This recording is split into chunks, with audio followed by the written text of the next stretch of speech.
The US is in mourning after the horrific massacre in a Connecticut school. Even as people are trying to recover from the shock, the investigators on the ground are collecting bits of evidence to try and understand the motive of the man who shot 20 children and 6 others. Police say the shooter is a 20-year-old Adam Lanza, who forced his entry into the school, used a rifle as his primary weapon and shot the kids multiple times. Some reports say the shooter's mother was a big fan of guns and she would take his son for shootings, and she's the one who taught him shooting. US President Barack Obama will visit the families of those who died. 5 to 10-year-olds and a little boy. You know, these kids are supposed to be talking about rainbows and puppies and candy and holidays, and this little boy in Dunlane told me about how he hid under his friend who was shot and killed, and the blood was dripping on him. You know, and that was his childhood, and you just want to try to give them something else other than the only experience they had, and it's, no one can put words to what these families are going through, what this community is going through. I mean, it's horrific. But is there something that the community needs to do to change this? I know it's coming together, and it has, but the social fabric itself, the fact that incidents like this, I mean, however horrific, might happen again. There's one part that is, if someone wants to do something, no matter how much preventative measure you have, it will happen. It's just, but does this discussion need to occur? I think the discussion's happening, certainly. I think it happened after Columbine. I think it happened after Virginia Tech. I think now this is an elementary school. These are children that are innocent. You know, no child deserves anything other than to grow up and be an adult. That's the only thing that children should be deserved to have, and to have that taken away, you know, yeah, the discussions should be happening, you know, and what those answers are, I don't know if there's ever going to be one. You know, I believe that God can do the healing and the comfort, and one day, you know, pray to have those answers come, so this will never happen again. But there's definitely discussions that need to happen and do this. I mean, and certainly any time of year is a horrible time, but this is a celebratory time of year too.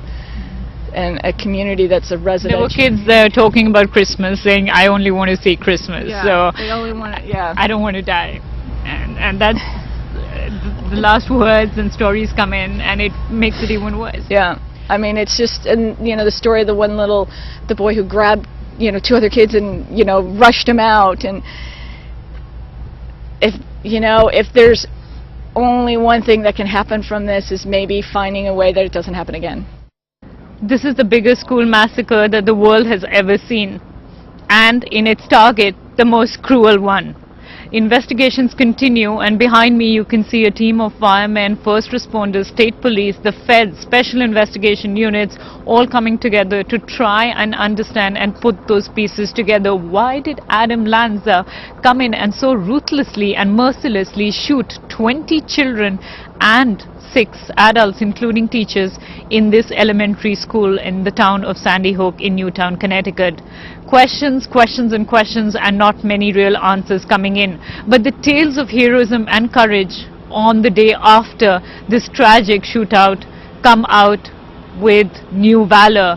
You hear about the teacher who put her students in the bathroom, put a big storage closet to block that door, and tried to talk to them about pleasant things like Christmas, keep their spirits in check, and really try and act as if life was normal when sounds of hundreds of rounds of fire were coming in consistently.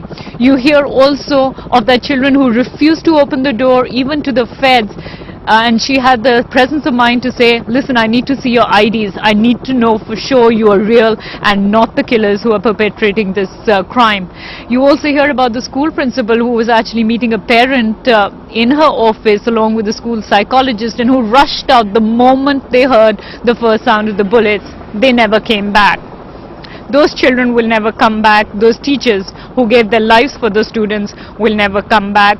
But justice has to come in some form or the other in this town of Newtown, Connecticut, and to the world in general, where parents, children, human beings actually have to have some kind of answer that this kind of tragic shootout doesn't take place again. As a country, we have been through this too many times. Whether it's an elementary school in Newton, or a shopping mall in Oregon, or a temple in Wisconsin, or a movie theater in Aurora, or a street corner in Chicago, these neighborhoods are our neighborhoods, and these children are our children. And we're going to have to come together and take meaningful action to prevent more tragedies like this, regardless of the politics. Kathy, Kyle, thank you for speaking with us. I know you live in this town and this is an extremely difficult time. What was your first reaction when you heard this? Well, we just didn't realize the impact of it. We just thought maybe it was just, we heard the sirens and stuff, but then after a while there were 25 cop cars racing down here at least 100 miles an hour, so we knew something serious was going on. And then cops started directing traffic in the intersection, and we came out of the house and said, "What's happening?" And he said, "There's a shooting at the school." It's just unfathomable. Do you know people who live... No, we don't. My kids didn't grow up around here, so we don't know anyone, but we feel for the community. It's such a great community, it really is. People really come together here, and 2 weeks ago they had the tree lighting, and the whole intersection that you see, it was filled with kids and families, and it was such a happy, happy time. And before that it was Halloween. They were all trick-or-treating at all the stores, so it's just so sad. So sad. What kind of town is this? Because, when people talk about it, they say it's one of the most affluent towns. It's also a very family-friendly town. It is. Everyone's warm and caring, and everyone knows everyone. Mm-hmm. It's a nice blend. You get a lot of, people commuting into Westchester, and then you have people have their own small businesses and stay-at-home moms, and it's a really nice community. It's a real New England small-town community. What about the fact that guns and this whole debate about guns is coming in? What is the gun culture in the town? I mean, something like this was unfathomable, but does that make you rethink things? Oh yeah, absolutely. I mean, we are kind of in the woods over here, so there's a hunting community and people like their guns, that's for sure. But I can't even think about it right now. It's crazy. We need to change our gun laws. Something needs to happen, because too many times this has happened in the last few years even.